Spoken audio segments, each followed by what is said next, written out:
สูงก่อนมาสูงมาสูงค่าเนี่ยมากินข้าวจ้ำปอคาเนี่ยมาสูงค่ามาสูงก็ค่ะเนาะมาในมาญากันแทงปอกค่ะเนาะมาญากันแทง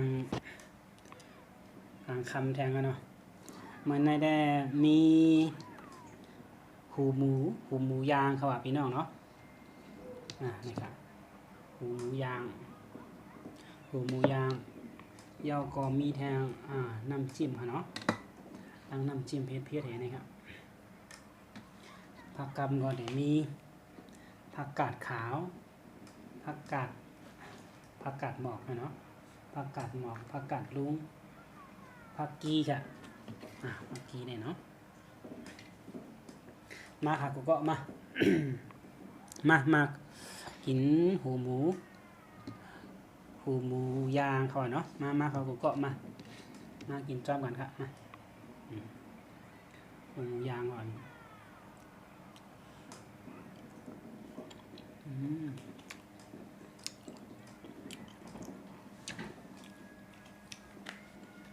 หมายถึงกูก็ครับมากินจ้อมกันครับกูก็หูหมูยางเถอะเนาะครับ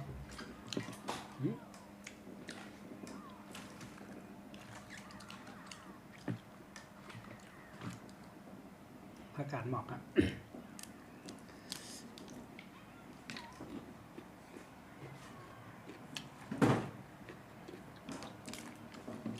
จังเมืองเฮาค่ะได้ห้องผักกาดหมอกเลยฮะเนาะ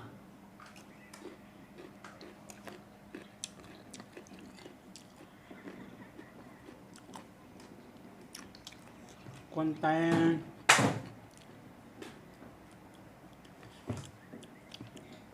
้หมางทีหมางปอดขำห้องมงลาป้านเขาว่าก็ถามเขาว่ามงลาป้านให้เป็นกว้างมีสังเขาว่าเป็นกว้างไต้เลยเขาว่านะ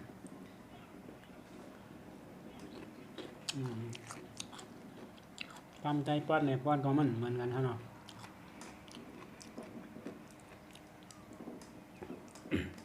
น้ำจิ้มก็สมเผ็ดๆครับพี่น้องมา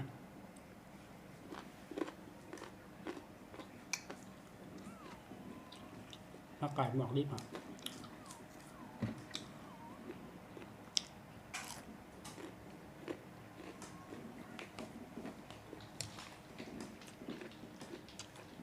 แบบของก็ค้าง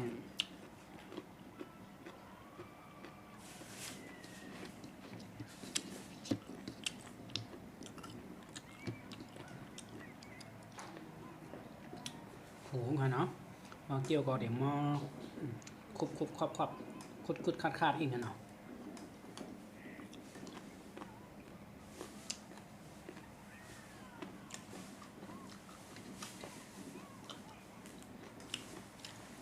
นี่ค่ะ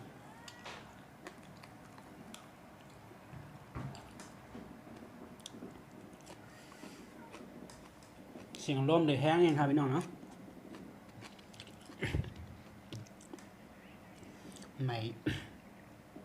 ไม่น่ะแหละเปิดพัดลมไปเนาะ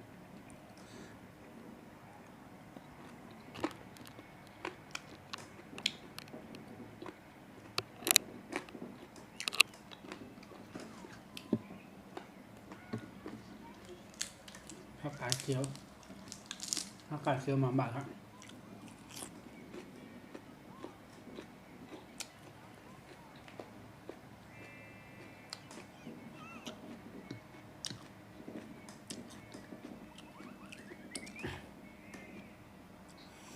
พาไปอะไรกินข้าวค่ำค่ะเนาะมาหากินข้าวจ้อมมันค่ะกูก็มาค่ะ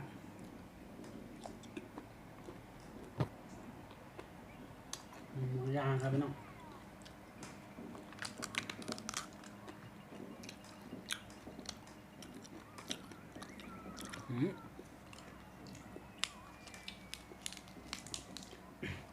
พักที่ผมหันหน้าก้นอ่อนเขาเนาะ ม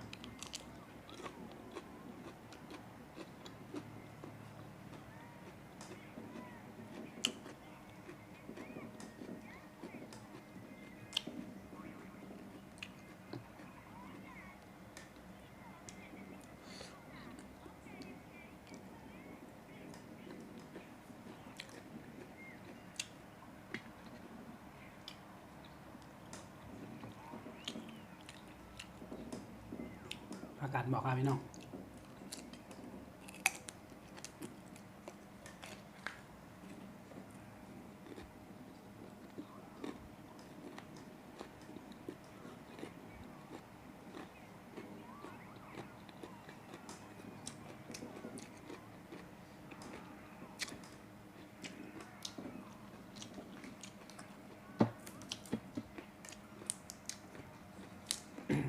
น่าเป็น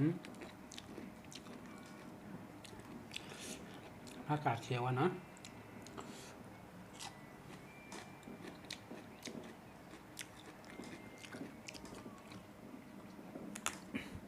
อันนี้ได้เป็นผักกาดลุงค่ะเนาะผักกาดลุงเอาบิดเอาหวานมากครับ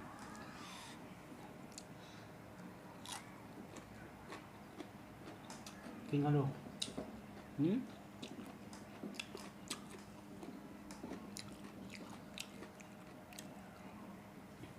มาส่งกูก็ค่ะมา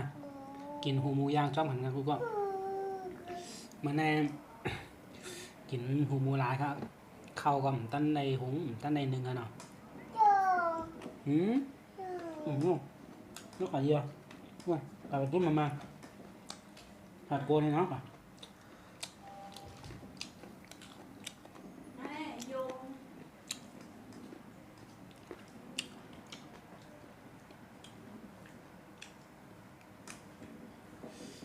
mà xuống cô có khả mà xuống cô có khả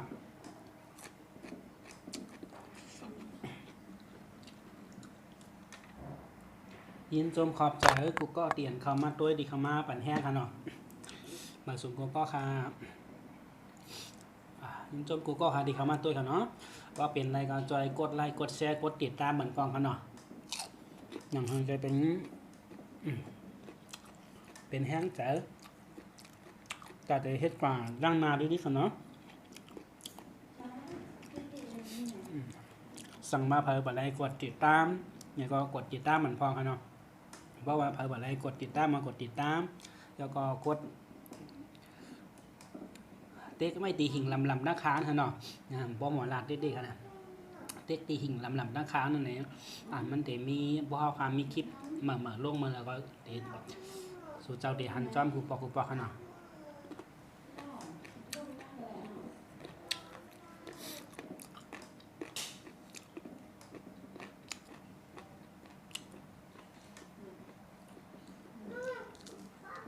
มาส่งกูก็ค่ะมาส่งกูก็ค่ะมาค่ะกินข้าวจ้อง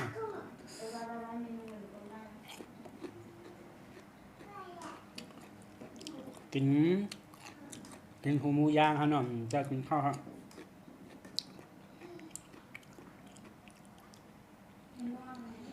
หูหลายๆกันเนาะ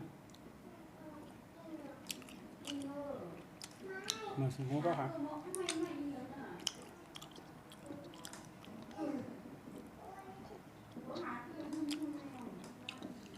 ก็ผักกาดเขียว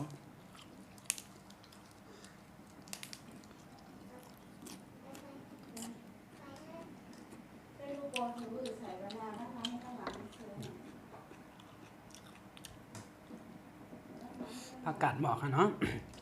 กับกินน้ำพริกก้อนไรหุงกินก้อนไรอันน่ะเขาไหลลองไหลต้าค่ะเนาะผักกาดหมอกนะ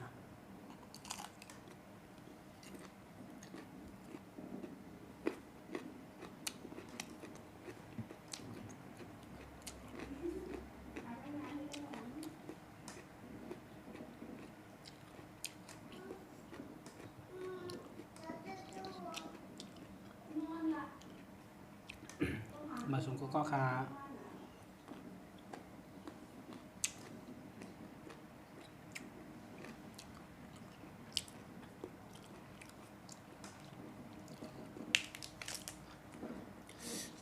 จอยกดไลค์กดแชร์มันก็ไลค์ก็แชร์ค่ะเนาะอย่างที่มีแห้งใจค่ะลอง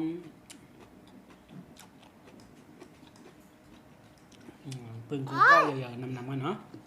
จอยดูมาซูมก่อนมาซูมค่ะเนี่ย